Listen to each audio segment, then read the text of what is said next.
গুৱাহাটী মহানগৰীত পুনৰ চাঞ্চল্যকৰ ঘটনা নাৰেংগীৰ কেন্দুগুৰিৰ পৰা এজন যুৱকক অপহৰণৰ অভিযোগ ঘটনা সন্দৰ্ভত নুনমাটি থানাত এজাহাৰ দাখিল পৰিয়ালৰ এজাহাৰৰ ভিত্তিত নাৰেংগীৰ যুৱনগৰৰ পৰা নগা যুৱকজনক গ্ৰেপ্তাৰ ধৃত নগা যুৱকজন ডিমাপুৰৰ জন উৰ্ফে ৰাজেশ ৰয় বুলি জানিব পৰা গৈছে ৰাজেশ ৰয়ৰ কবলৰ পৰা জব্দ কৰিছে এটা .22 পিস্তল আৰু আৰক্ষীৰ জেৰাত সীমান্ত দাসক অপহৰণ কৰাৰ কথা অস্বীকাৰ পুনৰ জনাই যাম গুৱাহাটী মহানগৰীত পুনৰ চাঞ্চল্যকৰ ঘটনা নাৰেংগীৰ কেন্দুগুৰিৰ পৰা এজন যুৱকক অপহৰণৰ অভিযোগ সীমান্ত দাস নামৰ এজন যুৱকক নগা যুৱকে অপহৰণ কৰাৰ অভিযোগ উত্থাপন হৈছে ঘটনা সন্দৰ্ভত নুনমাটি থানাত এজাহাৰ দাখিল কৰিছে সীমান্ত দাসৰ পৰিয়ালে এজাহাৰৰ ভিত্তিত নাৰেংগীৰ যুৱনগৰৰ পৰা নগা যুৱকজনক গ্ৰেপ্তাৰ কৰিছে আৰক্ষীয়ে ধৃত যুৱকজন ডিমাপুৰৰ জন উৰ্ফে ৰাজেশ ৰয় বুলি জানিব পৰা গৈছে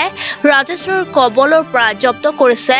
এটা .22 পিস্তল আৰু আৰক্ষীৰ জেৰাত সীমান্ত দাসক অপহৰণ কৰাৰ কথা অস্বীকাৰ